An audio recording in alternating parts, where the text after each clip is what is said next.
Live from the 607, it's the Ocho Duro Parlay Hour, where we're talking everything going on in the world of sports. Join in the conversation on social media with the hashtag ODPH, because here we go.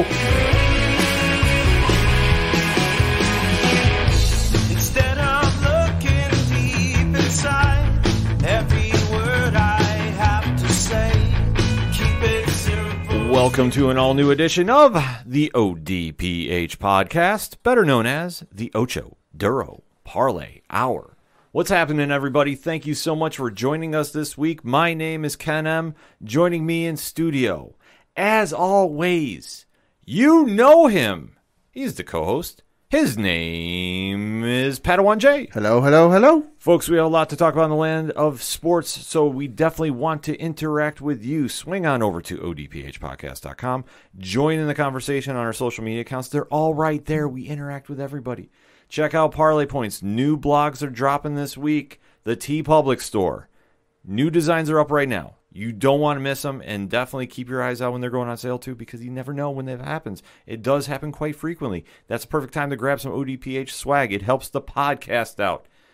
All of that, so much more, odphpodcast.com. And always remember to use on social media the hashtag ODPHpod.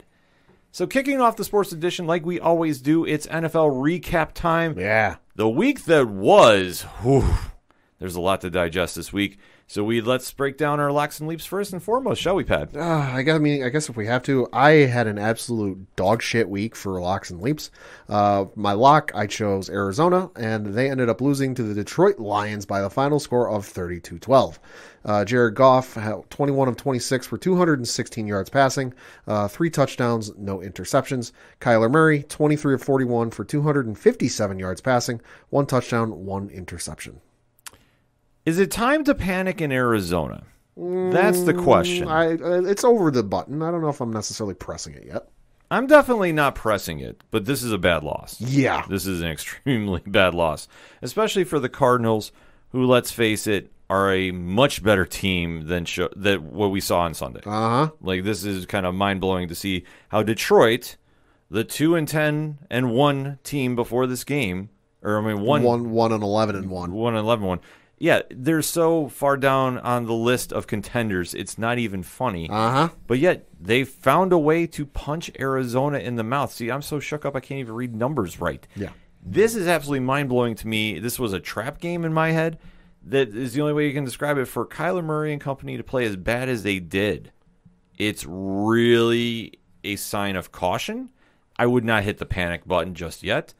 They just got to really bounce back in the following week. See, I don't put this on the offense at all. The offense, little stagnant, only 12 points. But you look, Kyler Murray, like I mentioned, 257 yards, 1 touchdown, 1 interception. But, that's not anything really to worry. Nothing super crazy. Nothing to worry me about. Chase Edmonds was their leading rusher, 6 carries, 53 yards, no touchdowns. All right, nothing fantastic, but Arizona has never had a fantastic running game, in my opinion. Right. And then the receiving core, Christian Kirk was their leading receiver, 9 catches, 94 yards, 1 touchdown. Zach Ertz, 6 for 74, no touchdowns. AJ Green, 4 for 64, no touchdowns. So I don't think it's necessarily on the offense. It's just, hey, they might missed a few throws, couldn't punch it in as much as they wanted to. I put it more on the defense because, I'm sorry, Craig Reynolds, who the hell are you? Yeah. Leading rusher for Detroit, 26 carries, 112 yards. No touchdowns, but he averaged, in case you can't figure out math that quick, he averaged 4.3 yards a carry. So the man was, basically averaging, making it 2nd and 5 if they ran on every first down. And then you flip it to the receiving core. Amon-Ra St. Brown, again, who? 8 catches, 90 yards, 1 touchdown. Josh Reynolds, 6 catches, 68 yards, 1 touchdown. They both averaged 11.3 yards a catch. So basically every time they caught the ball, it was a first down. Khalif Raymond, 2 catches, 20 yards, no touchdowns. So the 2 times he caught a ball were first downs. Then you had Shane Zykestra, 1 catch, 16 yards. So there was a first down. That's the more concerning thing to me, is this defense just giving up that much yardage to the Lions. Yeah, that's definitely a pause for concern. I definitely agree with that. But the biggest factor, too, on the offensive side for the Cardinals, there's no DeAndre Hopkins. True. And at least to the playoffs, right? At least for the I think playoffs, it's the playoffs right now. But you never know. Injuries are kind of a weird situation. Yeah. So you don't want to rush him back too soon. You got to make sure he's at 100% because we now see the problem if he's not on the field. Right. Who's going to be the next man up? I mean, Christian Kirk had a game, sure, 94-1. That's nothing to sneeze about. But is that enough to really get them over the hump in the playoffs? When we're facing much better competition than a Detroit team that, listen, trying to figure out their record and who this team is a complete enigma to me. Uh-huh. Like, I'm just sorry. Like, looking at Detroit, they are a bad team. The fact that we've had a tie with them this season. Yeah. They've only had one win prior to this game. Yep. It's insane for me to try to break down how this team, being as bad as they were, beat arguably one of the best teams in football. Yeah. Like and I understand upsets happen, sure. Sure. But to get punched in the mouth 17-0 at halftime? Yeah. That's a true telling sign. Like, your offense is not clicking. Nope. Detroit is shutting you down. They got their offense moving in a direction. Jared Goff, listen, I've never been the biggest fan of him. If you've been listening to the podcast, you know my feelings about him. But he was looking like an elite quarterback against this team. And that's the wildest takes I have for this. That for Detroit, oh, yeah, I mean, they're playing with house money. They're not expected to win another game the rest of the season. They're that bad. But for the Cardinals, yeah, you don't hit the panic button just yet. But fingers over the button. Well, you have to kind of have it hovering around because if you're going into the playoffs, right, and you're losing to bad teams, when do you start turning it around? Because you have to flick that switch on the minute you get in the playoffs because it's one and done is not the way you want to go out. You have to go and you have to win every game outright. Losing to the bad teams like this, sure, you can say, oh, you got it out of the way now. It's nothing really to be that super concerned about. But I want to see now how they're going to step up with Hopkins out because we now see him out of that lineup. Do they have somebody that can take over a game? Right now, no. And it's definitely not. Arizona, as good as they started, they're not in a position where they can kind of just like, hey, you know what? We're still going to make the playoffs. It's still going to be fine. We're still going to get the division. You know, we can just coast. No, you really can't because I'm looking at the NFC West right now. Yeah, they're still in first place with a record of 10-4. The Rams are right there at 9-4. And then you've got San Francisco in third at 8-6. And Seattle's there in last place. And then you flip it over to the playoff standings where Arizona is technically in the 4th seed over in the NFC, but that's just based on the fact they're a division leader. The Rams are right behind them at the 5th seed, and then the 49ers are right there at the 6th. And then you've got Minnesota and New Orleans at 7-7, Washington right there at the 9th spot at 6-7. So, like, you can't really take your foot off the gas. No, you can't. And this is going to be something that Arizona is going to need to address ASAP. Because if you're going to go into the rest of the season like this performance against the Detroit, you're one and done in the playoffs. Uh-huh. No factors about that. DeAndre Hopkins did so much for your team that it is clear as day you don't have that option for somebody to take over a game. Right. AJ Green is not the same AJ Green that we've known him to He's be. a good receiver, but he's not the take over a game AJ Green anymore. Exactly. Zach Ertz has never been a takeover tight end. No. Christian Kirk, sorry, not that guy. So if you don't have a running game, which is very well known, what are you going to be bringing to the teams that you're going to be facing in the playoffs? That's something that they need to find out ASAP. And looking at their schedule, do they have the time to do it? Hey, it's going to be tough because this coming Saturday, Christmas Day, they are at home playing the Indianapolis Colts. Good luck. Week 17, they are traveling to Dallas to play the Cowboys. And then week 18, they are at home against the Seattle Seahawks. It's going to be a quick turnaround for the Cardinals. They don't have an option. Yeah, no, they really don't because you could very well look at that. I could see them losing to Indianapolis, so that would knock them to 10-5, and then I could see them losing to Dallas, which would knock them to 10-6. Yeah. They need to have some answers and have them quick because if they put up another performance like we just saw against Detroit, they are going to be one and dones in the playoffs wherever they find up landing. Like, that is how bad this performance was, and especially for a Detroit team that is an enigma. They are in a puzzle. Yeah. They are somebody that, listen, they should not even be on the field. They are that bad. I know I'm going to hear some flack about it because we do have some Detroit fans that listen to the show, but listen, I'm going to be very honest. There is nobody on that team that scares you. No. Nobody. I mean, they play for the head coach, which is awesome and great, you know. Oh, it's going to be great, And, but... and the head coach is always fired up, but, like, if I'm looking at the roster and does anything strike fear to me? Not really. No, Jared Goff has always been overrated, in my opinion. I've never been super impressed by what he's done. He's serviceable. He's serviceable. That's the basic definition of him. Like, that's how you see him play. Like, it's serviceable. It will get you through games. Sure. Can he manage? Yeah, at times. I mean, we saw what he did with L.A., but then look at what they did when they upgraded Matt Stafford. Right. It's very clear about his level of skill. So how is that going to shape up? Detroit, I mean, we don't have to say anything just other than worry about your draft picks and then see what happens next season. Yeah. There's nothing to describe about it. And like I say, no matter how you want to break their numbers down, and like I said, it's so weird for me to say that they have 2 wins. Yeah. Because like I almost thought I was misstepping when I talked about them at the beginning of the show. Oh, yeah. The fact they got 2 wins and a 1 tie Yep. is mind-blowing to me because that is how bad this team is. Oh, yeah. They're not good. So we'll have to kind of see what they do in the offseason. And then you did mention the Colts. Yep. Wow, did anybody see this coming? Pat McAfee, probably. Maybe McAfee because, well, he's a former Colt. Yep. Pat, I don't like to bring this up, but we have to talk about the game because this was your leap and my leap as well. Yeah, this game was fucking ugly if you were anything but an Indianapolis Colts fan. Because Indianapolis won by the final score of 27-17. Carson Wentz, 5 of 12, 57 yards, 1 touchdown, 1 interception. Mac Jones, 26 of 45 for 299 yards passing, 2 touchdowns, 2 interceptions. And got a note, Jonathan Taylor, 29 carries for 170 yards, averaged 5.9 yards a carry, and 1 touchdown. Okay, first and foremost, I have to address Bills Mafia. Uh-huh. And I don't think that you saw this on Twitter.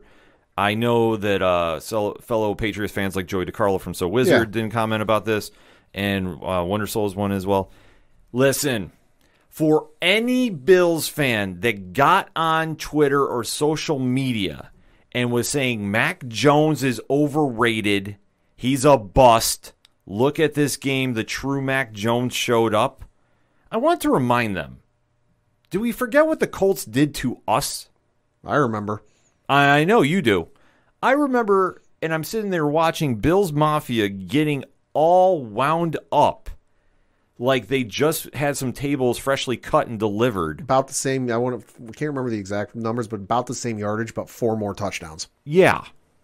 That they were all going, Mac Jones is overrated. He's been exposed. Look, we have been saying this on this podcast for quite a while. The Indianapolis Colts are the most boring team in football, but they win. Yeah, they do. They don't do it pretty. This is about as textbook as you get. Jonathan Taylor is a very, very underrated running back that is now in the MVP talk. That O-line is underrated because I watched up until the start of the third quarter when Mac threw his second interception. I turned the game off, but fuck the Dallas O-line. That Indy O-line is fucking nasty. Yes, they are. Because the New England front seven ain't nothing to slouch at. They're not, the steel curtain. No, sure. Or the Packers of yesteryear or anything like that. But like our front seven ain't bad.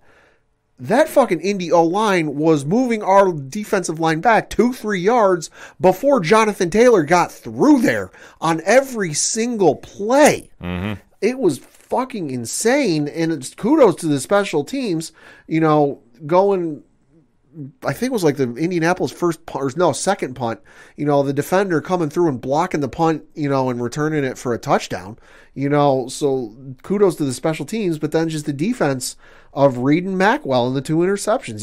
Is it a bad game? Yeah, I mean, it's a loss, so it's not great. He still had 299 yards passing and 2 touchdowns, which ain't bad.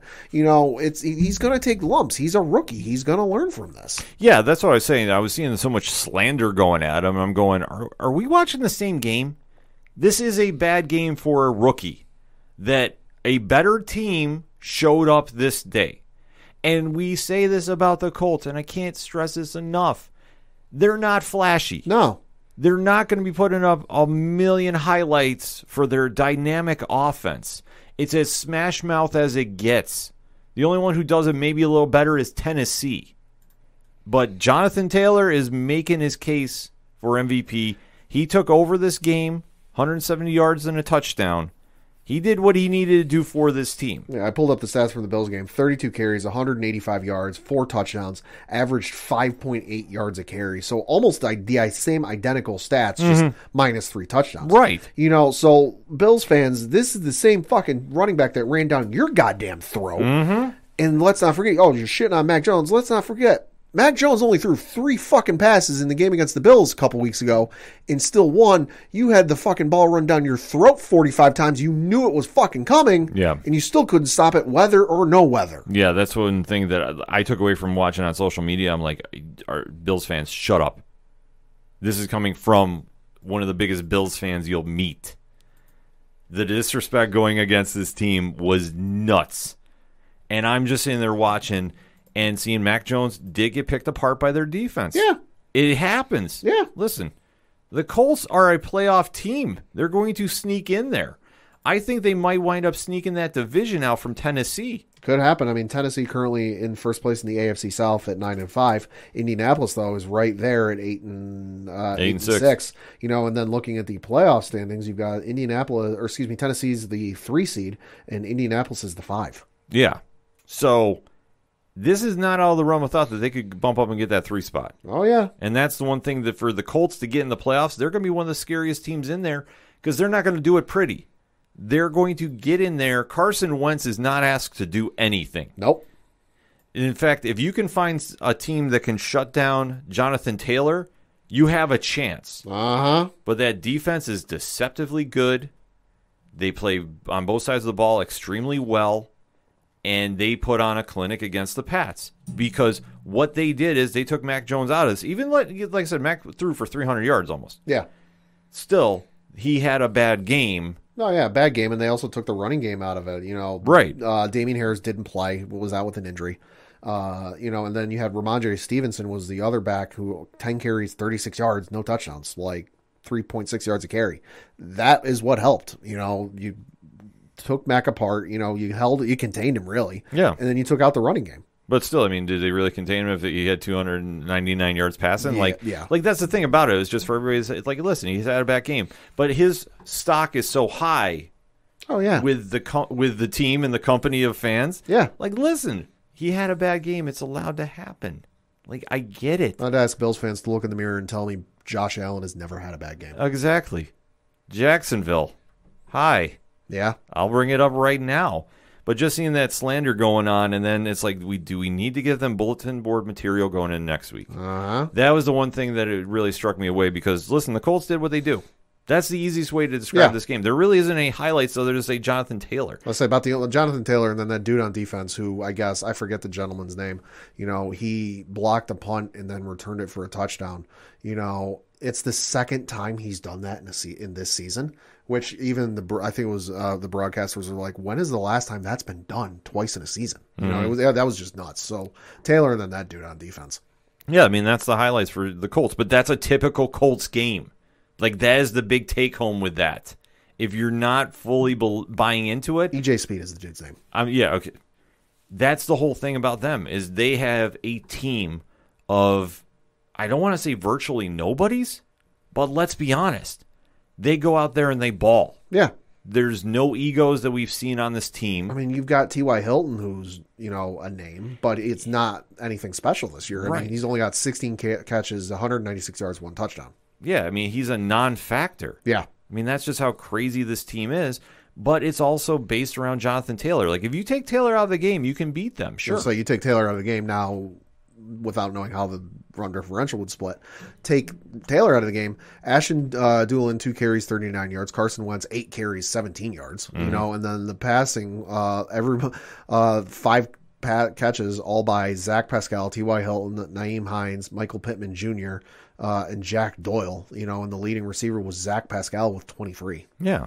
So once you factor all that in, look, the Colts are for real. They beat a very good Patriots team. Yeah. We don't take anything away from that. And then seeing what they're going to do moving forward, this could get a very, very interesting.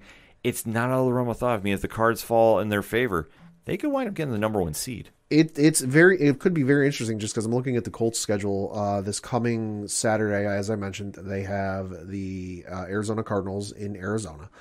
Week 17, they're at home against the Raiders, and then week 18, they're down in Jacksonville playing the Jaguars.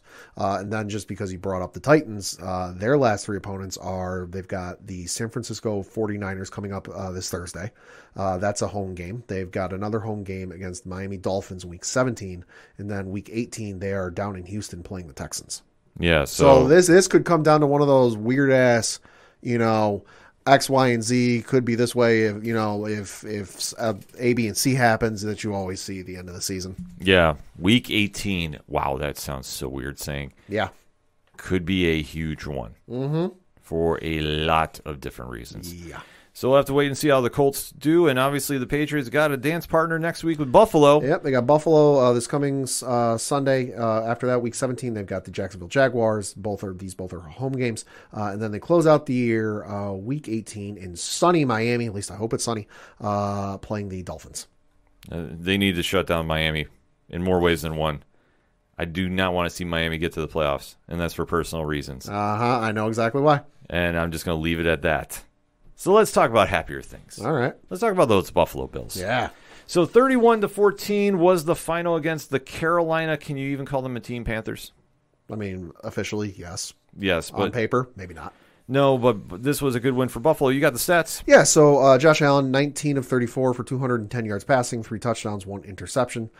Cam Newton, 18 of 38, 156 yards passing, 1 touchdown, 1 interception. Buffalo actually had a semi-decent running game. Devin Singletary, 22 carries, 86 yards. And then Gabriel Davis was your leading receiver, 5 catches, 85 yards, 2 touchdowns. Count them, 2. I'll take it because this was the team that we needed to see. They played very solid. Score probably should have been a little bit higher, but hey, Yeah, but I'm not going to complain too much because understandable. Because for the Bills to come back from some very bad games lately, and Yeah. I know that everybody's writing them off for dead, they obviously needed this game. It was a big one. There's no question about that, and especially against a Carolina team that could have played spoiler. Yeah, they legitimately could have, but like I said, who on this team scares you right now? Christian McCaffrey's not there. Uh-huh. Cam Newton is not the Cam Newton of old. Cam is so bad, and I mean that with no disrespect. Cam's so bad that there were maybe some whispers leading up to the game that you might see, if he was cleared, you might see Sam Darnold in this game. Yeah. Like, that is how bad this team is, that there is nothing exciting on Carolina right now. But this was a game that the Bills could have been caught in a trap game, legitimately. Yeah. Because the one thing that we've seen from this team this season is they play down to the level of opponents. The fact that the Jacksonville's beat them. Yeah. And this team could have gotten away with it too.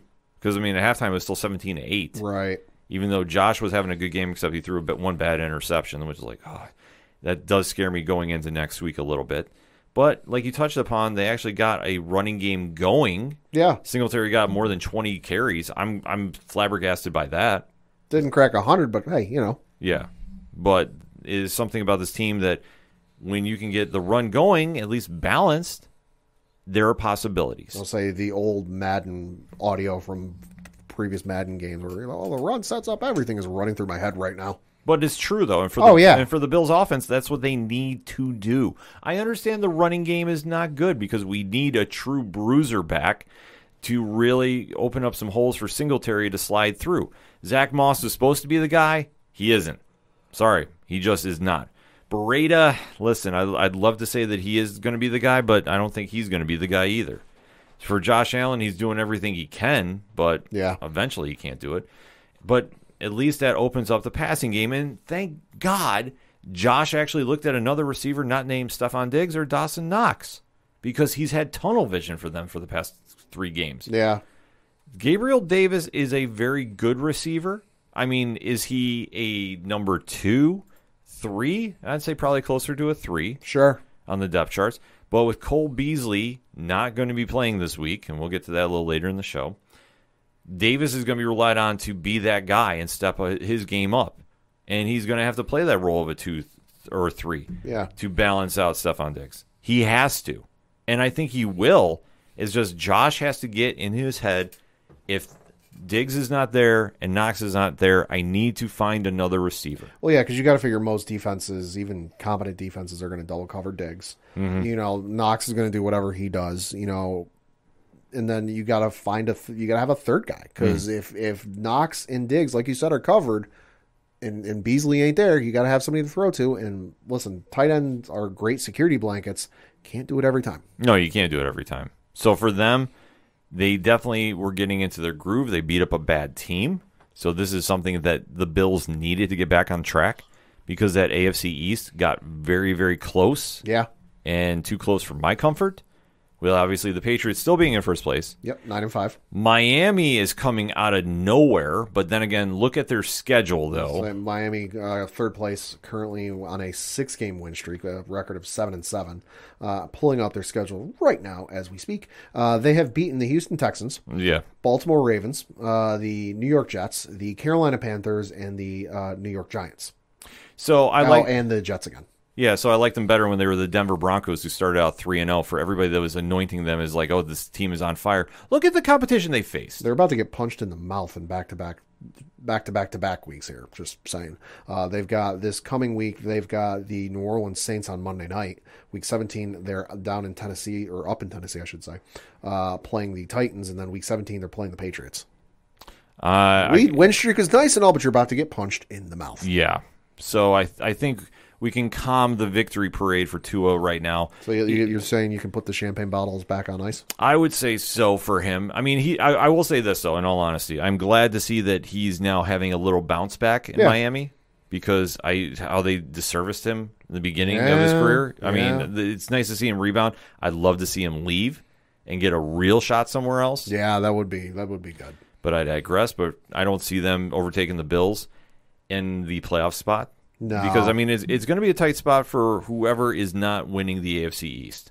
We already went over about New England. Yep. It's going to be a very tough challenge. The Bills now have them coming up this week. Yep.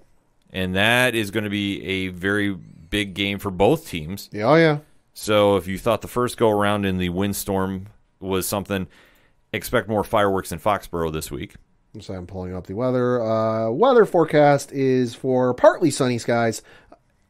Excuse me, and a high of 41. Yeah, so it'll be a little better for the Bills to play in, so we'll just kind of have to wait to see how it pans out. And then for the rest of the Bills' schedule, it is a little bit favorable. Sure. I got to say that, though. They got, like I mentioned, New England next week. After that is Atlanta at home, and then the Jets at home. Yeah, so on paper, it's favorable. Yeah. Could Atlanta pull something out? They've been known to. They've been known to. Just not in the Super Bowl. Yeah. Can the Jets do it? Maybe. It's division. I'm not feeling comfortable about that game. It's division, and up till Zach Wilson decided to throw like a million interceptions, they were looking pretty good, at least the first couple series against New England in the first game. Yeah, so, I mean, anything is possible, but for the Bills, these next 3 games are must-wins. And I'm treating the Patriots game as one, because absolutely. If they don't win against the Patriots, we already said Miami's got New Orleans this week. Yep. So I don't want to get into a situation where, even though the Bills did sweep Miami could still hang on around there. Right. So this is going to be a must-win for them. If they're going to be real contenders, they got to take it to the contending teams. And the Patriots are a beatable team, but the Bills need to play smarter than they did. Yeah, I mean, the thing with Miami, though, is I'm looking at the AFC playoff standings. Buffalo currently in the 7th seed, New England in the 2nd seed. The thing with Miami is they're in the 11th seed, and they're behind both the Raiders at the 10 spot, Steelers at the 9, and then you've got Baltimore at the 8. Yeah. So even if Miami were to somehow miraculously win out, they would need a few things to happen. They would need a few things to happen, but for the Bills, I think they need to put that nail in the coffin and really just drive the point home about, like, if we're contenders, we need to play like contenders. Right. They have to do this. So it'll be an interesting week moving forward. So that being said, let's take a quick lap around the league. Now, we do have to note, as we were recording, there are 2 games that were pushed back. Yep. So Washington and Philadelphia have not played yet, and neither has Seattle and the Rams. So anything noteworthy about that, we'll definitely be posting on Twitter at OD Parlay Hour this week. But kicking off the recap, though, Kansas City. I don't know what I feel about this team, because I'm still not buying them as contenders. I just think the Chargers are that bad in decision-making, because I don't understand a lot of their actions they did in this game. The fact Kansas City won in overtime 34-28. With like half the defense around Kelsey. Yeah, and let Travis Kelce get the game-winning touchdown. Like, it just makes no sense to me what this Chargers team is doing. Like, I realize Kelsey zigged and zagged, more than a video game. But still, like, some dude on defense couldn't at least make an attempt at, like, Superman leaping at him and trying to knock the ball out. Like, seriously? Yeah, they just let him walk in. Patrick Mahomes did Patrick Mahomes things. But I'm still not scared of seeing this team in the playoffs. No. I'm really not. The Chargers, listen, are a solid team. They're not great. No. But they're solid. But I'm not scared of like what I saw from Kansas City against them. So what are you going to do against a better team? That's going to be the big X factor moving forward. But Kansas City got another win, so they're getting back into their playoff swing of things. Yeah. I have to watch to see how that pans out. Miami, we just mentioned, barely beat the Jets 31-24. Uh-huh. I don't know if you want to be bragging about that win or not, but it's a win. Hey, it's the Jets. It's easy. Exactly. Houston upset Jacksonville. Jacksonville was actually 4.5 favorites. Jacksonville locked in with the Lions winning and then losing on Sunday. Jacksonville has locked in the number 1 overall pick for the upcoming draft. Yes, and they'll have a new head coach to deal with that. Urban Meyer is no longer captaining the ship in Jacksonville. Smart move, I think, at that stage for Jacksonville. Cut ties and hit the reset. Coach Duffy is filling out his application as we speak. Yes, he is. But with that team, I don't know. I mean, there's so much damage done. You need to get somebody in there that can really rebuild that franchise. You have like one bright shining spot of like, hey, there's something to build around, and that's Trevor Lawrence. The rest, that's got to go. Yeah, the rest is completely revamped. Eric Bieniemy from Kansas City, the offensive coordinator, I think would be a perfect fit for Jacksonville to retool that offense. The defense is not the worst. Yeah. But when you're on the field as much as they are, you're not going to win games. And that's kind of how it sums up. But Trevor Lawrence with him, I think you might be able to salvage that kid's career. Just putting it out there. Then taking a look, Dallas, 21-6 over those New York Giants, speaking of Coach Duffy. What else can you really say about Dallas right now? They're starting to click in. And their defense. I know we always talk about Trayvon Diggs. Uh-huh. Micah Parsons. Yo. How good is he playing right now, Real damn good. Yeah. Gotta say, shout out Penn State. Yeah, I'm going to say he is definitely helping this team along. I know at the beginning of the year we were saying Dallas's defense was very sus, but look at the damage they have been doing. Oh, yeah. And that's the real big takeaway from this team is like they are definitely stepping up, doing what they need to do. And I'm telling you, this team is not a joke by any stretch. If they get in the playoffs, that 10-4 record is legit. Oh, yeah. And you have to be happy if you're a Dallas fan. Obviously, though, I know the offense did not look the best per se. But then again, it's division. It's the Giants. And I know, obviously, the Giants, just want to get to the end of the season. That's at this stage. I don't know what's going to happen in that offseason. They have a lot of issues to go through. Yeah, I mean, hey, the Giants did have a bright spot. That one-handed catch Barkley had was awesome. Yeah, I'll give you that. That one-handed catch was worthwhile. But, I mean, if you were expecting any great things from the Giants when you had Mike Glennon as your starting quarterback and then Jake Fromm, State Farm here, also getting some game time in there, you should lower your expectations there. No disrespect to Glennon or Fromm, but they're nothing really to write home about. Well, Fromm has not really played. He's been on the Bills practice squad for a while until he wound up in New York. Yeah. And Glennon is Glennon. I mean, listen, it is what it is. We don't sugarcoat things here. So, enough said about that. Cincinnati. Yeah. Barely won out against Denver. This game killed my fantasy team. Not the best stat line for Burrow and company, but a win is a win against Denver because Denver is Denver. So, you can just kind of leave it at that. Pittsburgh. Yeah. With the come-from-behind win against Tennessee, our very own Rich from 3FN and Crazy Curtis Gaming were down at the game. Would you believe it was actually Curtis's first game? Yeah, I believe that. Also, hey, shout out Tennessee. Dancing on the fucking Pittsburgh field. Why? Like, you didn't realize how badly that went for last week with the Raiders? Mm-hmm. Back-to-back weeks, the team does that, and then they get their ass kicked. Yeah, exactly. You don't want to give an opposing team more ammunition to go out there and get fired up. Yeah. But Tennessee decided to play with fire and they got burnt. Pittsburgh looked solid. I mean, obviously on the Big Ben farewell tour. Yeah. I don't know if they have enough to get the playoffs. Probably not, but Let me take a look. they need a lot of luck. Yeah, no, they do. Pulling up the standings. Pittsburgh is currently third place in the AFC North, 7-6-1. And then flipping it over to the playoff spots, they are currently in the 9 seed, behind Baltimore at the 8 and then Buffalo at the 7. Yeah, so doubtful they'll sneak in, but you never know. Yeah. Crazier things happen this NFL. Yeah, and hey, like you said, it's the Big Ben farewell tour because, hey, he's about as mobile as a tree these days. Exactly. San Francisco defeated Atlanta 31-13. Yeah. In the most puzzling game of the week, I guess I would say, Green Bay held off Baltimore 31-30. Why are we going for more points when we can just kick the field goal and be done, Pat?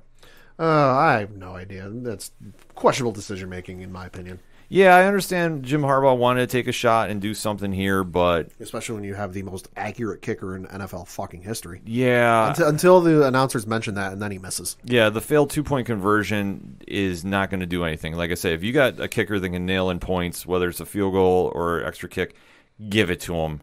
The fact that you want to roll the dice like that. Yeah, when you got Tucker, who's about as accurate from another state as anybody. Yeah, just go for the easy points. You didn't have to really push that envelope, but yet you did, and it backfired. Now, granted, if they nailed it in, sure, you win. Yeah. But there was a lot of questionable calls in this one, in my opinion. Well, hey, one questionable call they didn't have, Mark Andrews. 10 catches, 136 yards, 2 touchdowns. Yo. Yeah, he definitely balled out. He definitely looked great. One of the best tight ends people need to be talking about that they really aren't. He had a game.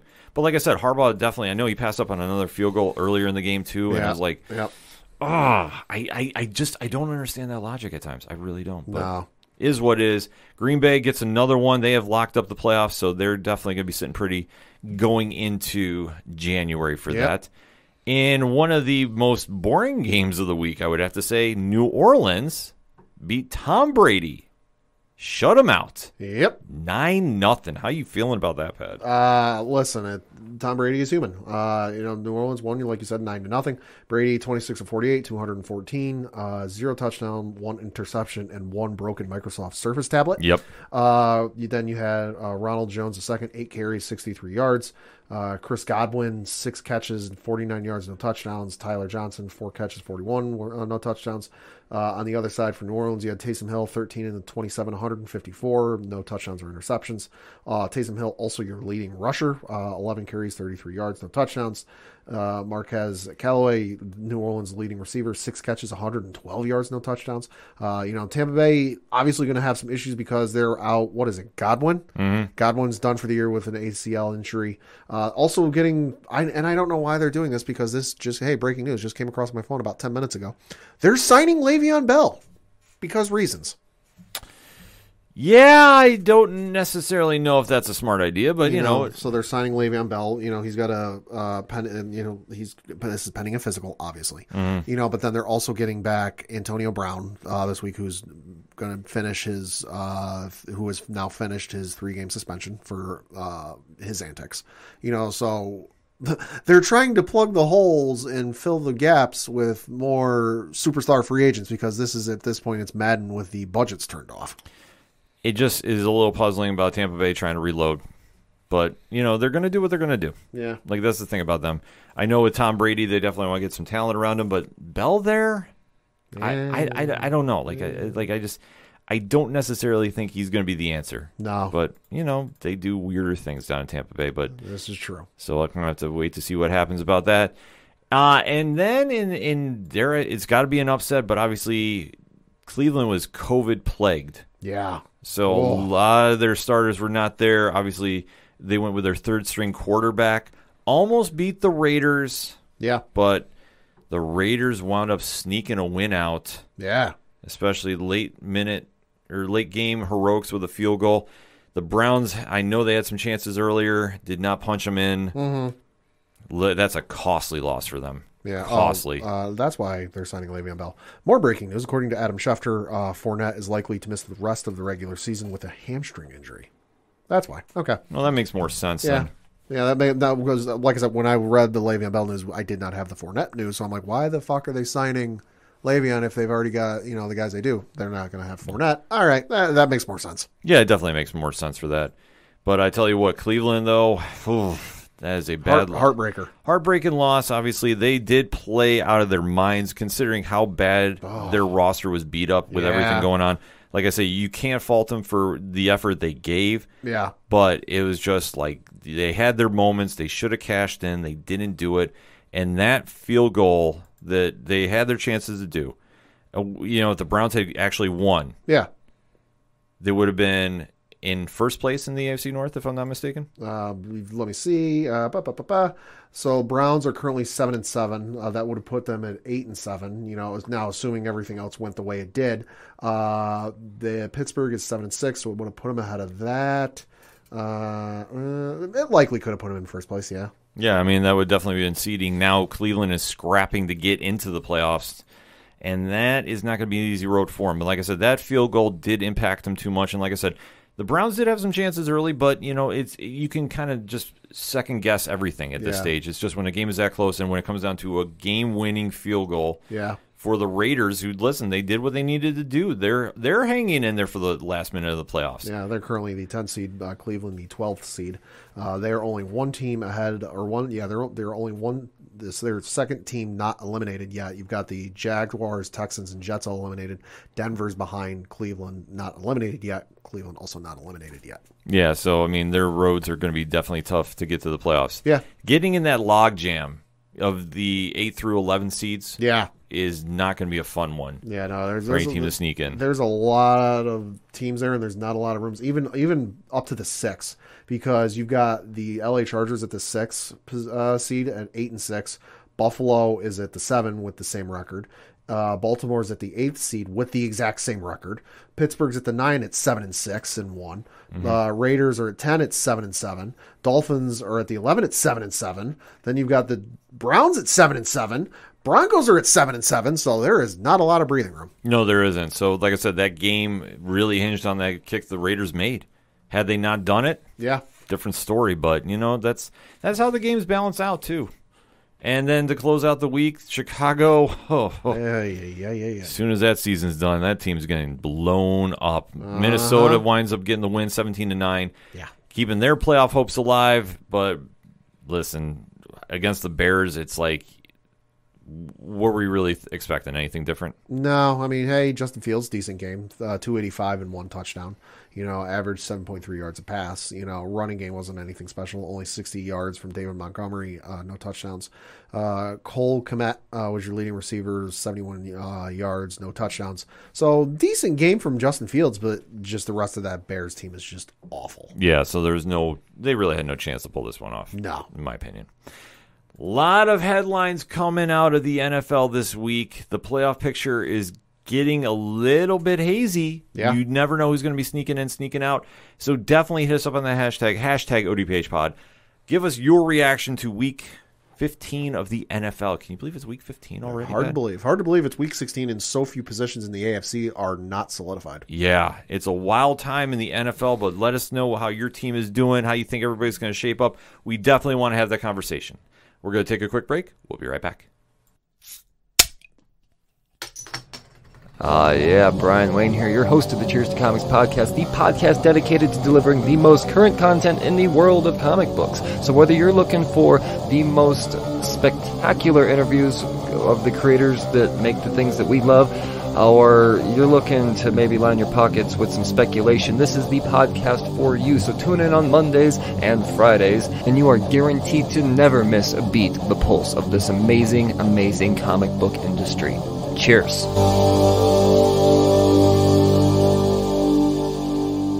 Coming back for another segment on this edition of the ODPH podcast, and time to talk some wrestling. So it's a pretty heavy AEW week, but there was one WWE story that broke that we definitely want to address. Yeah. Kevin Owens has re-signed with the company. Now, we did go over this a little bit on 607 TWS, which you can find on all podcast platforms and on Twitch. But since Pat is in studio, I want to get his official take. What's your reaction to Kevin Owens re-upping with WWE? Not really surprised. I mean, as he said in an interview or something after it got announced, it's been his home the last 6-7 years. It's where he's most comfortable. It's been great for his family.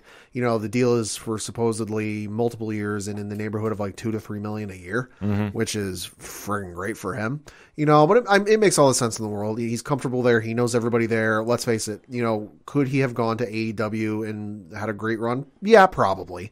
You know, but I think he's in a great position in WWE because, yeah, he's not in the title picture 12 months out of the year for 4 years consecutive or something like that.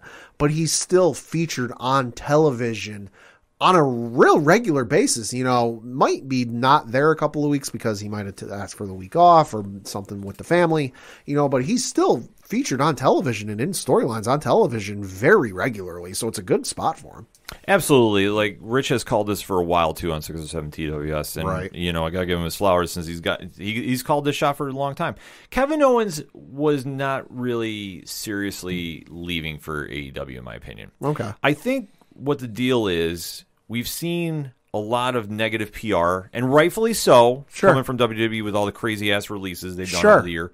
And we've seen the big defections from Adam Cole, and Bryan Danielson. Yeah. So I think the temp in the room was everybody wants off the WWE ship.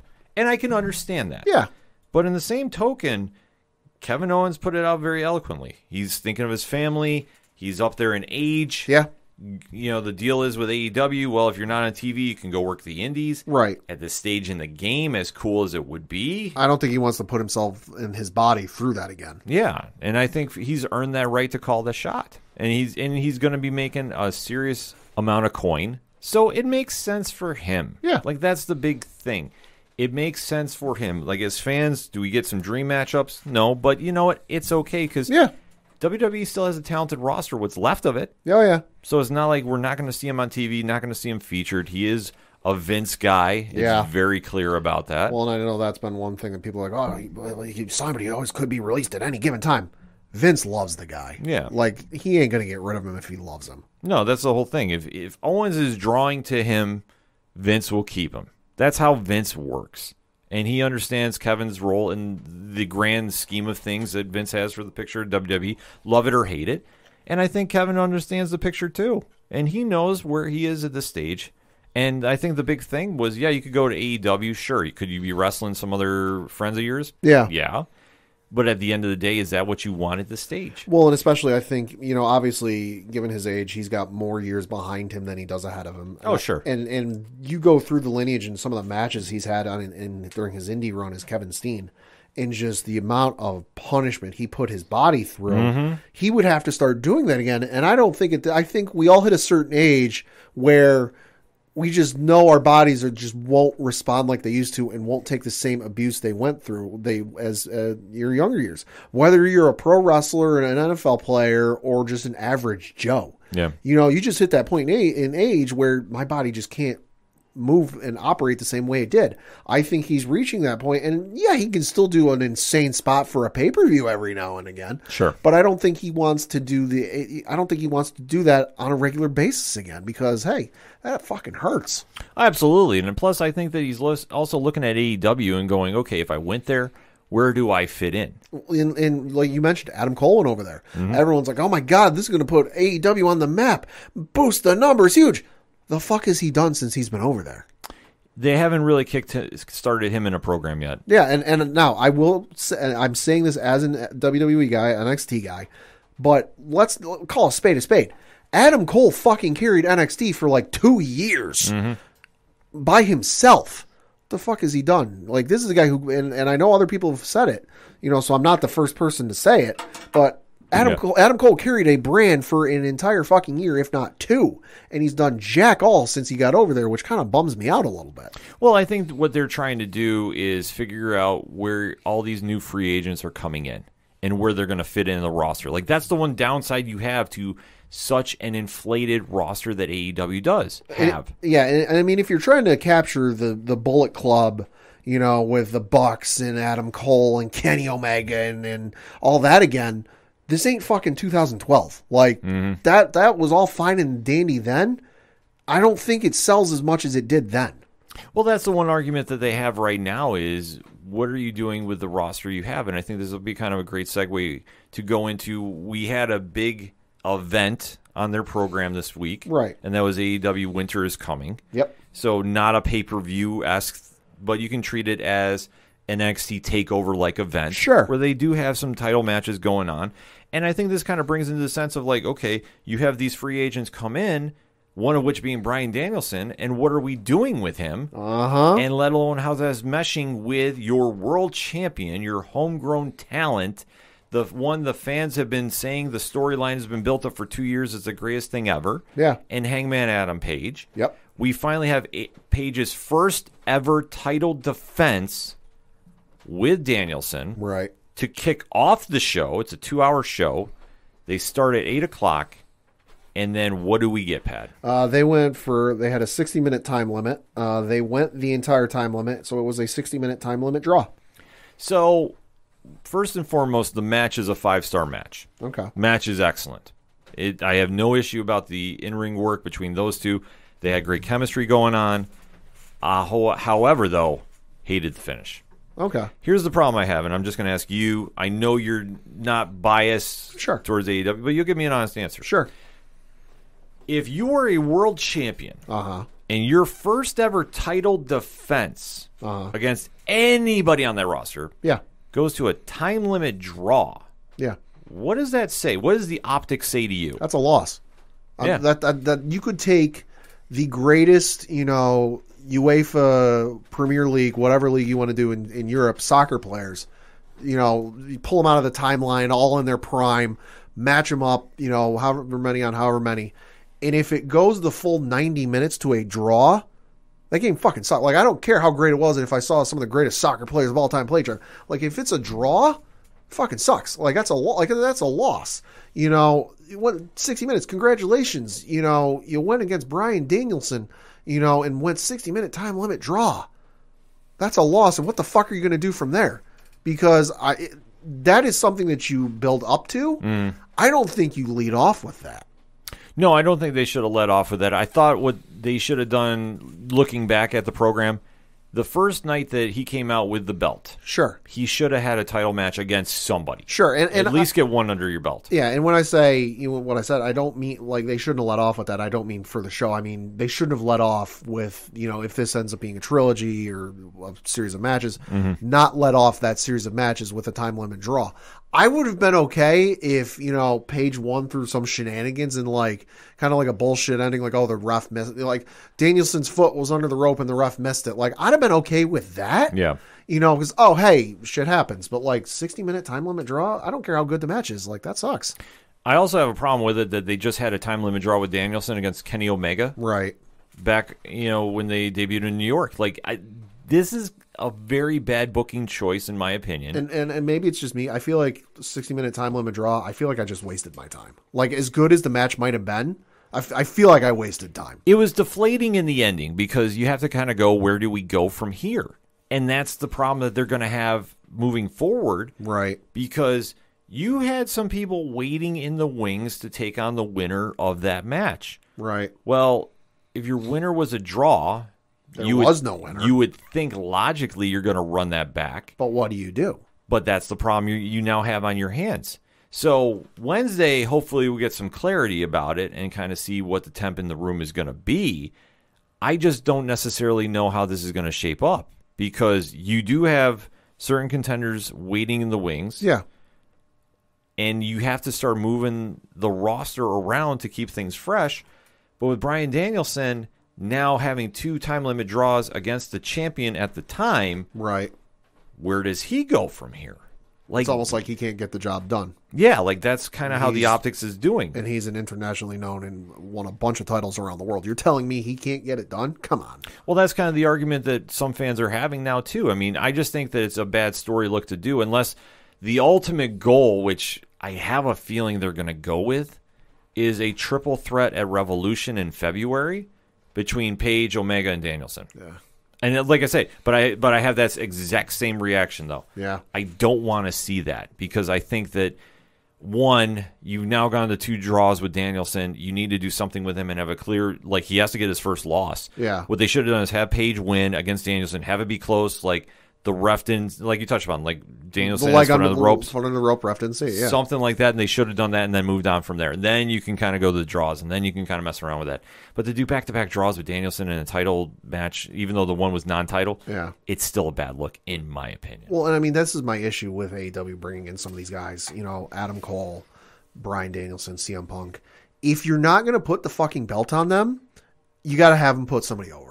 Like, especially in the Danielson and Punk aspect of things. And sure, Danielson helped put over Adam Page a little bit. But that, to me, it took a knock down a few pegs, given the ending. You know, Punk, if you're not going to put the fucking belt on him, you have to have him put guys over. And to me, as now, admittedly, I don't watch, but I still keep track and I still see what's going on. To me, he's not putting guys over. And Adam Cole is sitting and catering for all intents and purposes, in my opinion. He's not doing anything. Well, the only thing Cole is doing right now is they have this weird super clique, which is him and the Young Bucks versus the best friends of Orange Cassidy, Trent Beretta, who just came back, and Chuck Taylor there. So it's kind of like this weird face-off they're doing. Yeah. I don't necessarily know if it's clicking as well as they would hope it would. I think what they're doing is just waiting in the wings with Cole before they finally start pushing him.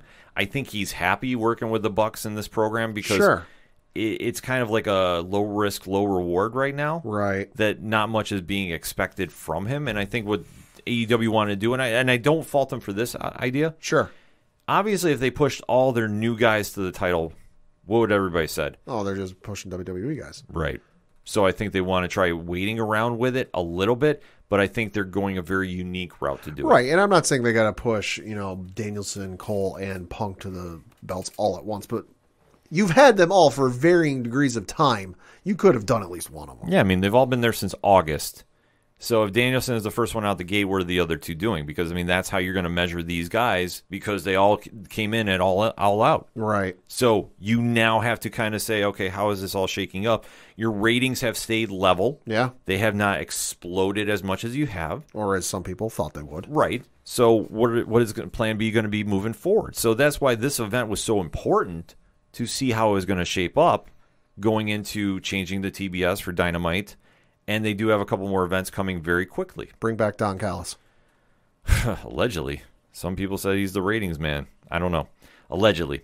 But looking at the rest of the card, though, for a pay-per-view, though. Yeah. Well, a pay-per-view-esque event. We have to, highlight that. Yeah. What we have up next? Next up was a matchup between Matt Seidel and Wardlow, and you had Wardlow pin Seidel in 1 minute and 26 seconds. Yeah, so this match should not have even been on the show. Yeah. Sorry. If you're going to schedule only 4 matches on the card, give an hour to one, so that would tell me because Dynamite's what, 2-hour show? Mm-hmm. You've still got another hour. You know, the other 2 matches I'll say now went 12 minutes and 21 seconds, and then 12 minutes and 32 seconds. So that right there is, with taking the seconds out, that's 24 minutes. You've still got with TV in an hour at least 40 minutes. So you've still got at least another 16 minutes to play with.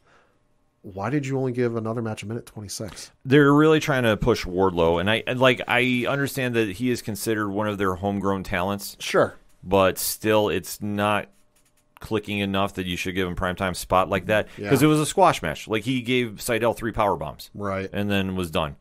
They could have taken that off the show. They should have taken off a lot of the promo spots they did, including this one very cringeworthy one, in my opinion, with the Varsity Blondes, because unfortunately, I don't think they're ready for interview segments.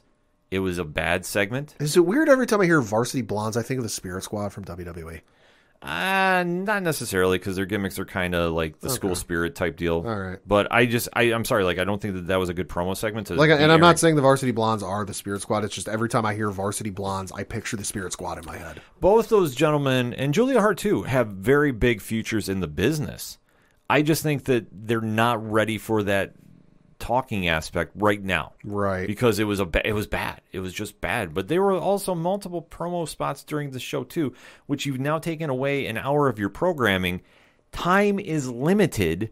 You need to really hone in on driving the matches because unfortunately the loser of the night and this should have been a big winner, was Shida and Serena Deeb. Right. And that was your next match up, where you had Shida pin Serena Deeb in 12 minutes and 21 seconds. And that feud has been absolutely amazing, too. Right. It has a great story with it. They have great in-ring chemistry. This should have been given a lot more time to work with. Yeah. But unfortunately, it wasn't. And you could see they rushed through it. Oh, okay. And that was my biggest issue with this match, is they were definitely knowing that they only had probably maybe 15 minutes to get knocked down to 12, which is a lot. Right. So they were trying to really dance around with that, and they definitely were doing what they could do.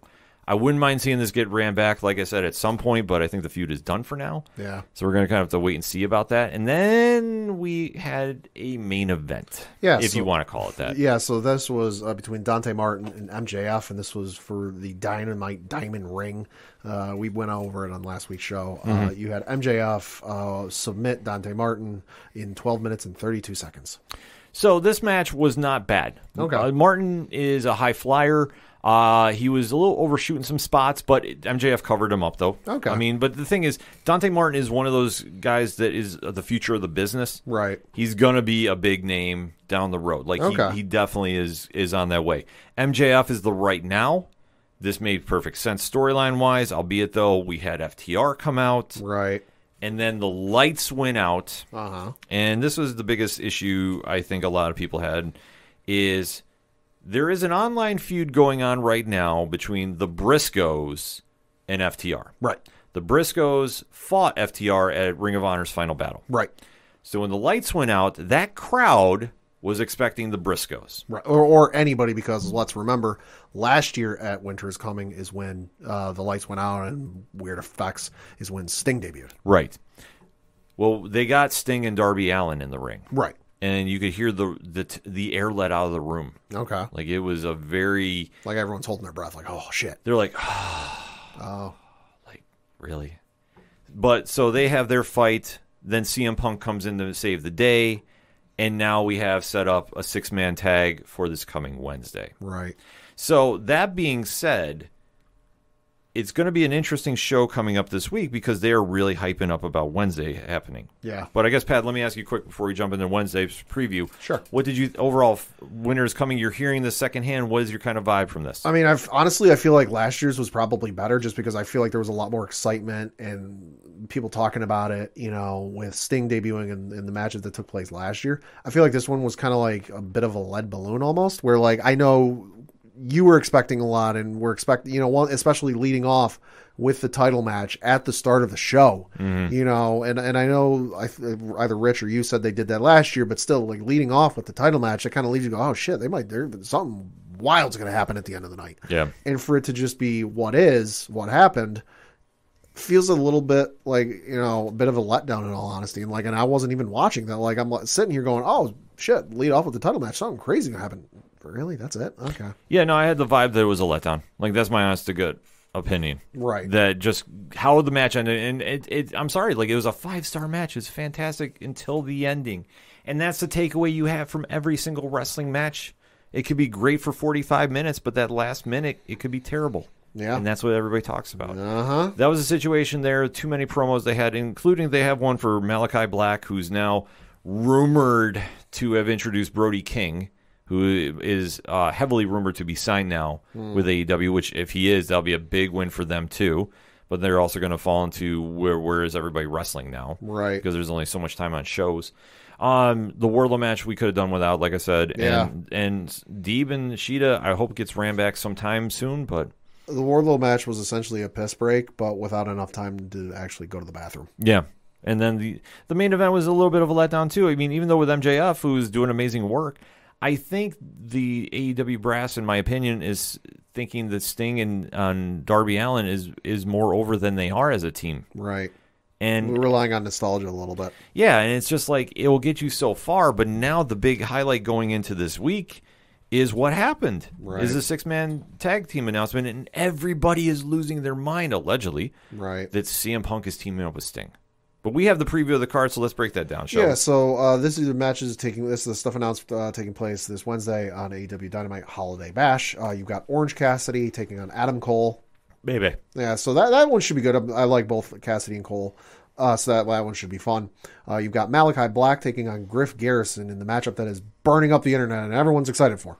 Yeah, that one is the follow-up to what happened with Malachi Black spraying the black mist in Julia Hart's face. So Griff Garrison wants to defend the honor of his team and go fight Malachi, which I have a feeling, and I know Rich was saying this too as well, Julia Hart's going to join Malachi Black. Oh, okay. And you know what? I'm here for it. I think that'd be a great twist to her character and let her join that team. And I think maybe we'll see Brody King. Maybe if the internet really wants to get amped up about it, I think they should. But it really just depends on what they want to do for it. Yeah. But that match should be Malachi all day, one and done. Yeah. Shouldn't last too long. You've got Dr. Britt Baker, DMD, and Tony Schiavone hosting a Christmas party, probably to the chagrin of one Adam Cole. Yeah, I'm sorry, I don't care about this at all. I know they were hanging out at the owner's suite of the Jaguars game over the weekend, which I know a lot of people online were saying, oh my God, why would you go to a Jaguars game? To which a few people said, listen, with enough alcohol, even a Jaguars game is watchable. It's football. People go to events. That's all I can say about that. Yeah, I don't really know what to expect for that, but I'm expecting it's supposed to be some wacky humor. But I would much rather hear Baker get announced to who she's going to be fighting next for the world title. Well, that might happen. You never know. Something may come out of that. I'm hoping. You've got the semifinal matchup in the TBS Championship Tournament taking place between Nyla Rose and Ruby Soho. The one thing about this tournament is it should be getting more press than it is. It's been fantastic work. All four ladies are going to absolutely kill this in the semifinals. I'm excited for it. I think Nyla and Ruby is going to tear the roof off the place if they give them enough time. Right. That's the key thing. They need to have time to work. And I'm fully saying Ruby is going to win this one. All right. It's going to be a very competitive match, but I do like Ruby in this. So we'll kind of have to wait to see how this shapes up.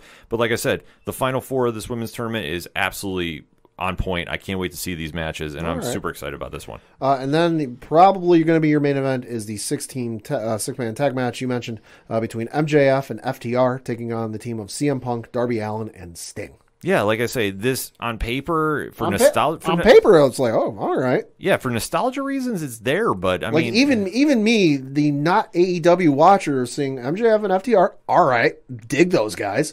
CM Punk, Darby Allin, and Sting. All right, don't really care for Darby, but Punk and Sting. All right, that's an interesting matchup. On paper, it should be good, but we'll see. Yeah, like I said, I want to see a little bit more of it before it's all said and done. But I'm going with a very low bar for it, so we'll kind of have to wait and see how it shapes up. Right. But that was we were expecting going into this holiday weekend, and they are having a Rampage holiday special as well, which is the only take homes you can have. The internet might melt. I'm giving you fair warning now, Pad. Yeah. Hook is returning. Hook is taking on Bear Bronson. So get ready for that on Christmas Day. That's Pad's honest reaction whenever he hears about Hook, which is going to be going on Christmas Day, Saturday night, 9 p.m. Eastern Standard Time on TNT. And the main event is one. You're really excited about this, aren't you? Oh, yeah. The main event is going to be Sammy Guevara putting up the TNT title against one Cody Rhodes. Oh, goody. So I think we are going to have the Rhodeslander get a belt. I think that they've been kind of patiently waiting to make him champion. If he doesn't come out to red, white, and green pyro, he's dead to me. Oh, he's going to come out to some kind of wild pyro. It's going to happen. I know it's going to be wild pyro, but if it's not Christmas colored, he's dead to me. Yeah, we'll have to kind of wait and see what happens, but AEW is lining up a big week to close out Christmas and definitely has some interesting matches that we'll be talking about, so might have to sneak out a Blogs Count Anywhere to recap as well, too, so expecting a lot of big things happening there. But that is the world of pro wrestling as we know it here on the ODPH. If you want more wrestling coverage, obviously 607 TWS has a deep dive into all things pro wrestling. Find that on your favorite podcast provider. Also, hit us all up on social media. We'd like to interact and talk that pro wrestling with you. So you know the deal by now. Hashtag ODPH Pod. What is your thoughts about AEW right now? Are you excited for the holiday specials they have coming up? What matches stand out to you and why? And what is your reaction to Kevin Owens re-signing with WWE and winter is coming? Let's have that conversation, shall we? We're going to take a quick break. We'll be right back. You know what that sound means? It's another episode of Game for a Movie, where we ask, are you game for a movie? Tell me, Andre. There's no special features on that goddamn DVD, alright? Oh, wow. For Hansel and Gretel? Hansel and You Gretel. have a DVD You watch it? of Hansel and Gretel. She basically has sex with it somehow. Yeah. Foreplay. Yes. She's chair foreplay. They knocked it out of the park, which is why it's my number 3. So. Oh! Yes. I mean, I wouldn't be in it because this movie doesn't have women. But, you know, it's You- fine. It has You're right. It has one. You would have 3 lines of dialogue. She has more than 3. Oh, okay. So I'm actually gonna get I earn my 4 sentences of dialogue rather than here, have a paycheck. You just stood there on the screen. You're a sexy lamp. Anyway, we're not. Dark Phoenix 2. No. No. Because they really hate each other, so we get to enjoy some wonderful comedic scenes of them hating each other so much that they get into physical altercations that include her biting ex-detective Phillips's dick. Okay. But we don't in a hot tub. I know all of those words were English, but the way you constructed them, I'm lost. I'm not finding the ranges of them very well.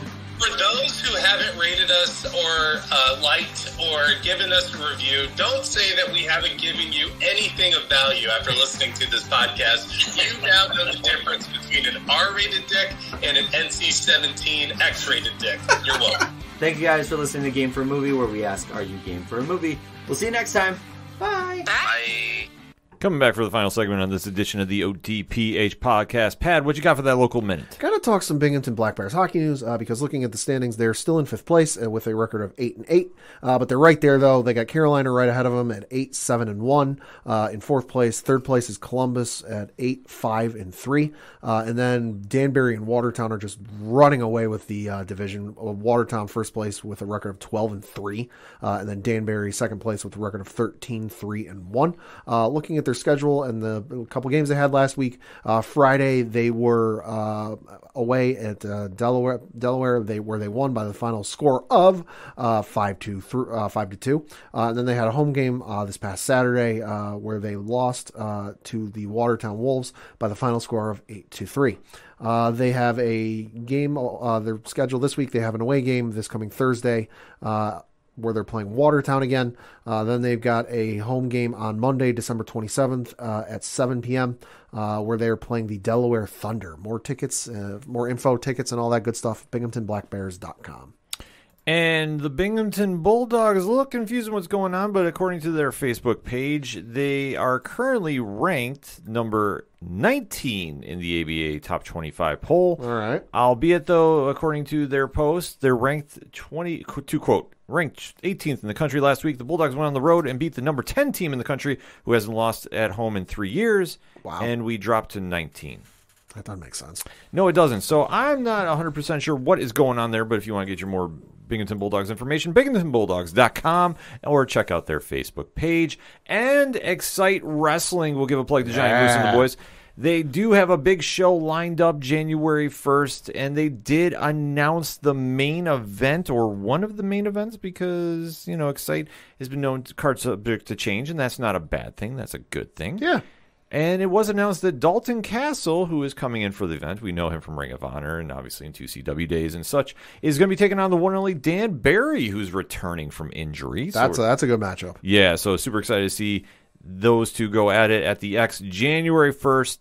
Tickets are currently on sale right now, but they are flying because, well, it's Excite. What else do you expect? ExciteWrestling.com/tickets for more information, or just go to their webpage, ExciteWrestling.com, their Facebook, or you can try to get them a hold on Twitter as well.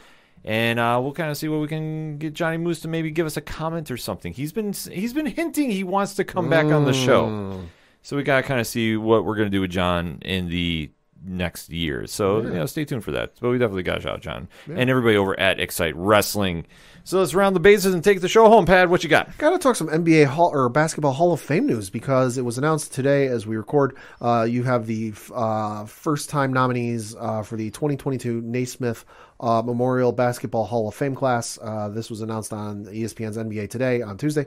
One of the main folks on the list for the very first time, Manu Ginobili, of course, was a main part of the San Antonio Spurs dynasty, won 4 championships along with a gold medal with Argentina in the 2004 Olympics. Of course, he was drafted in the 1999 NBA draft and was arguably one of, if not the best, international players of all time. You know, a huge part of the Spurs dynasty, as I mentioned. Joining Ginobili with the other first-time nominees include Tom Chambers. He's a 4-time All-Star forward, played with 6 teams, including 5 seasons with the Seattle Supersonics and the Phoenix Suns. And then you've also got Lindsay Whalen, who is a 4-time WNBA champion, 5-time All-Star. She won all 4 of her championships with the Minnesota Lynx, whom she is now the coach for. All right. Also, with the first-time nominees, you have some of the folks in the nomination pool for the Hall of Fame class include Chauncey Billups, of course, the 5-time All-Star, 3-time or 3-time All-NBA selection, was a Finals MVP and won the 2004 championship with the Detroit Pistons. Richard Hamilton, also with the 2004 Detroit Pistons. Sean Marion, of course, the 4-time All-Star and member of the 2011 champion Dallas Mavericks. Tim Hardaway, the 5-time All-Star and or 5-time NBA All-Star and 5-time All-NBA selection. Muggsy Bogues, the 14-year NBA veteran who was the smallest player to ever play in the league. He was only 5'3". Mark Jackson, of course, All-Star in 1989, and is one of 6 players to record 10,000 career assists. Swish Cash, who won the two NCAA championships at UConn and 3 more with the 3 more championships with the WNBA's Detroit Shock and Seattle Storm. Becky Hammon, the 6-time WNBA All-Star and 4-time All-WNBA selection. George Karl, who is the 6th all-time in NBA coaching victories with 1,175. And then lastly, Bob Huggins, one of 6 college coaches with 900 or more career victories.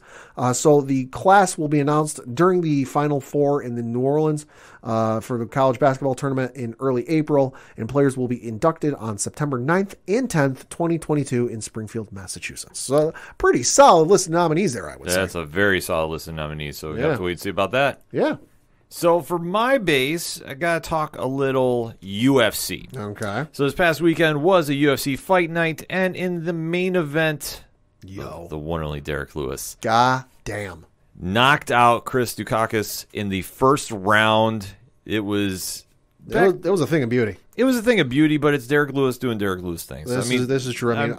I did get to watch the fight because while I did watch the first half of the Patriots game, that fight happened to perfectly coincide with halftime of the Patriots game, and the fight was over by the time halftime was over, so fucking phenomenal fight. Oh, absolutely. Yo.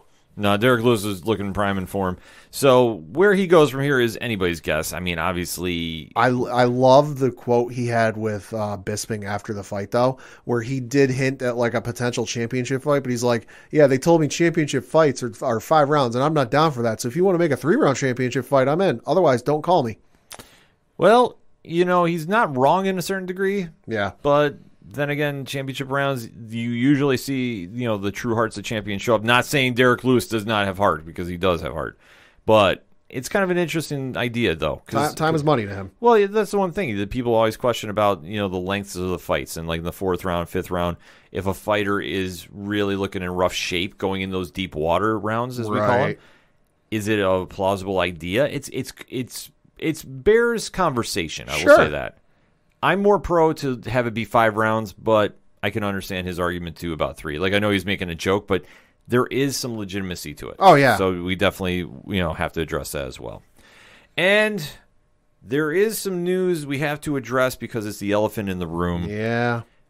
Unfortunately, with everything going on with the COVID variant and Omicron right now, there has been some shutdowns going on with the NBA schedule. Yep. So, Pat, you got those lined up? Yeah, so you had 3 games on Sunday postponed, those being the Pelicans at the 76ers, Cavaliers at the Atlanta Hawks, and then the Nuggets at the Brooklyn Nets.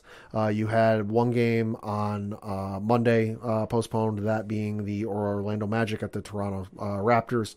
And then for Tuesday, I believe, you had the Washington Wizards at Brooklyn Nets game postponed. Those are the only ones postponed as of this recording. So if you listen and go, hey, you didn't mention such and such game that wasn't postponed. That's because it wasn't postponed when we recorded. But so, yeah, you got a bunch of cases breaking out and teams not able to meet. And I didn't know this was a thing. You got to have a minimum of 8 players on an NBA roster to be able to play. So for a lot of these teams, they're having so many cases where they can't field the minimum 8 players. And yeah, there's the G League, but I think for the issue with a lot of teams in the G League, there's like a few that were in Vegas or something like that. And they just couldn't get to them in time and tested and everything else, so they had to postpone some of the games. So it's not a good situation right now. No, it definitely isn't. We don't want to kind of really talk a lot about it because there really isn't much to say. It's just unfortunately with the state of the world right now, there is a lot of shifting around of games. Yeah. In the various leagues. NHL is shut down through Christmas, I believe. Yeah, and I believe they're also going to not let the players go to the Olympics. They're coming up in 2022. That was just announced that, yes, the NHL is not going to have players involved in the Beijing Olympics. Yep. So you just stay tuned to your social medias, obviously, for updates on your team specifically. Yeah. Because it is always changing what is going on in the world right now. So there's a lot of moving parts that are happening. Yeah. So obviously when this podcast comes out, things are going to be changing. We'll be trying to retweet as much as we can. Yeah. And posting on social media. So we'll do our best to cover this as much as we can. But I stress with everybody, obviously, first and foremost, be safe out there. Yeah, be smart about it. Be smart. And keep an eye on your teams, too, because there's a lot of news breaking involving schedules. So, yeah. NBA Commissioner Adam Silver said today there's no plans to pause the season, but they're also, the NBA is telling teams, specifically for Christmas Day, that the game times may shift, based on what's going on. Yeah, so it's just something to keep in mind about, obviously, moving forward with your team. So definitely be aware of that moving forward. Yeah. So that being said, it is locks and leaps time, and it is a fun time of year right now. Yeah. It's been a little crazy. This week in our competition, a lot of people had 5 and 6 weeks, which is kind of unheard of. That means it's almost a perfect week of picking. But JT from those East Coast Avengers is hanging on to that lead, even though he's got some stiff competition following him. Obviously, JT is in the lead with 64 points. The one and only Padawan J is right behind him, though, with 58. Joey from the So Wizard podcast is at 57. Rich from 3FN is at 52. Jay West from We Get Dubbed is at 51. I'm sitting there at 50. Mash from Hops Geeks is at 49. Evan the Great from Villains Demand is at 47. Your coach, my coach, the coach, Coach Duffy forgot to put his lineup in this week. So we'll see if he decides to take advantage of the pad rule for next week. So 46 he stays at. JVD jumps up right behind him. He's out of last place now at 44. Brian Wayne from Cheers of Comics is tied with Mac East at 43. I think the other thing we should do too, and I thought about it, but I forgot to pose it to the group, is given what the NFL scheduling changes and as nuts as some things get, I know a lot of folks in our group like to put their picks in before the Thursday night game just because some of them like to pick the Thursday night game. I'm going to say this, and I want to get your idea on this. If somebody in the group puts their picks in before the Thursday game because, hey, I got to get it in because, I'm picking a Thursday game.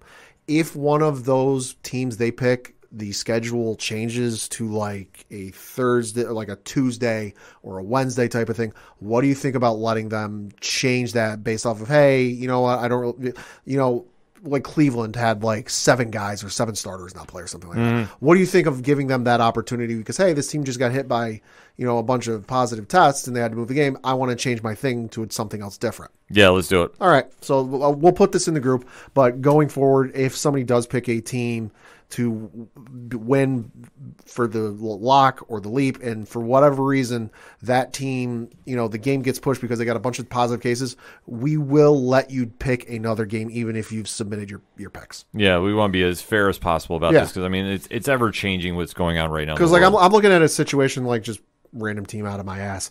Kansas City, let's just say all of a sudden I go and pick, future week, like week 18 or whatever, I go and pick Kansas City, but then, Tyreek Hill's out and Kelsey's out and Patrick Mahomes is out and, Edwards-Helaire is out. All of a sudden I'm going like, well, fuck, I'm not going to win that. That's not exactly fair. Right. No, we definitely want to make this as fair as possible. So I love that rule. So let's put it in the chat as soon as we're done with the podcast. That's how we do things, folks, here at the ODPH. We do it live. So for my locks and leaps, though, I'm going to start with my lock, and that is Tampa Bay. Okay. Minus 11 against those Carolina Panthers.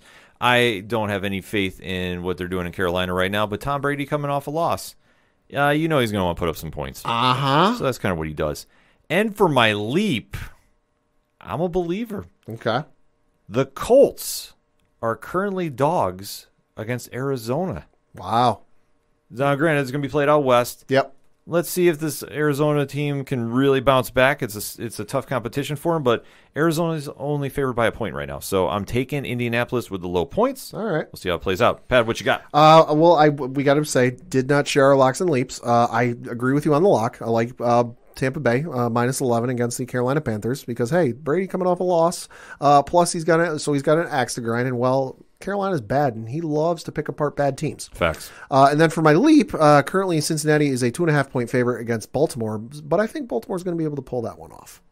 I could see that happening, too. That's division. It's going to be tough. I mean, Cincy is a little banged up. Yep. Like I said, they let me down royally this week on my fantasy football teams, but it's all right. I don't hate them. It happens to everybody, but unfortunately, the worst time of year for fantasy. Yeah. So for more information on locks and leaps, make sure you're following the Facebook page for the ODPH. So definitely facebook.com/OchoDuroParlay Hour. And you can stay tuned on what the rankings are going into the final weeks. It's getting competition. It's getting kind of heavy. So you definitely want to check that out. So that all being said, the music you heard on this edition of the ODPH is that of Brian Wolf. Brian is coming into town for the holidays. Hey. He has some gigs lined up, so it's going to be fun to go catch him out in public. Hopefully his schedules work out because I definitely want to see him because he's got some new music to play, and I know he's excited to get back home in front of the hometown crowd from Austin, Texas to the 607. Pat, where do I go to find out more about Brian? ODPHpodcast.com. Right on. You swing on over to the podcast page. You go to the music section. You check out everything going on with Brian. Everything going on with Second Suitor, who, rumor has it, Tyler Reed from Second Suitor is going to join Rich and I on 607 TWS for New Japan Pro Wrestling Wrestle Kingdom recap on January 10th. So that'll be some exciting news. You can also check out everything going on with Tom Jolu, Floodlands, Yard Party, Second Suitor, as I mentioned, and, of course, shout at the Robots, who are coming back in a big way in 2022, and I'm super excited about that. Also, while you're at the webpage, swing on over to the directory.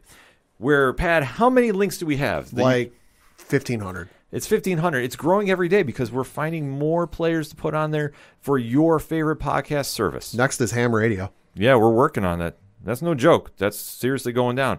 So if your podcast platform that you listen to the podcast are on, you can't find the ODPH, you just let us know, and we have it right there. You can just hit, boom, follow, and right there you go. It's that simple, folks. Links are working. Everything's a little cleared up. It's a beautiful thing right now.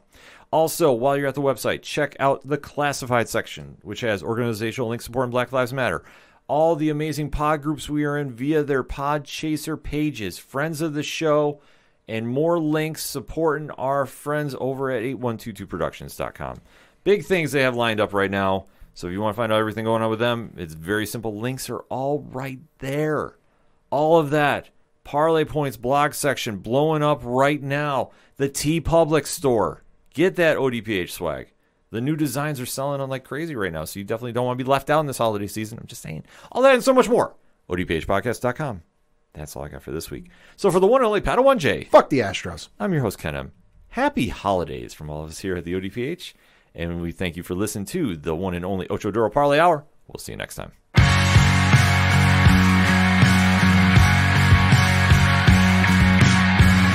Sometimes I lay awake at night, wondering what life would be like if you weren't taken before your time.